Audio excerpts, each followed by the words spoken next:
ni kwamba kwenye udogo wa maji haya kila mtu apate. Hivyo hivyo kidogo kidogo kila mtu apate.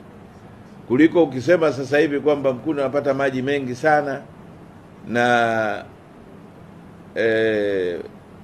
labda Magadu huku hawapati kabisa. Au huku Bigo anapata maji masaa 24 alafu Mafiga hawapati kabisa. Sasa hiyo inatupa shida.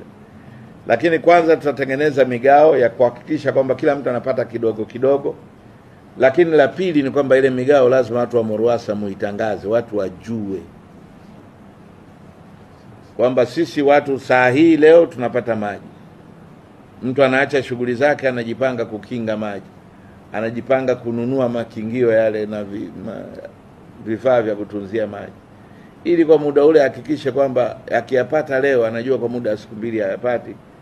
Lakini sio kukaa wiki 2 bila maji na wengine wanakaa siku 1 bila maji. Hiyo is not fair. Na watu wa MORUWASA kwanza mkatengeneze ratiba na yenye huo mgao ambayo itawawezesha wananchi kupata maji hayo kwa masaa machache. Ufuatiliaji wa karibu wa upatikanaji wa maji kwenye maeneo yenye zamu. Yaani yale maeneo ambayo yako kwenye zamu ya kupata mgao wa maji, lazima tufuatilie kwa karibu ili tuhakikishe kwamba wananchi kweli wanapata hayo maji.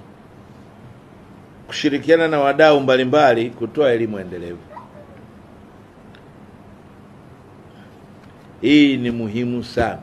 Kutoa elimu endelevu ya uhifadhi wa mazingira katika vyanzo vya maji.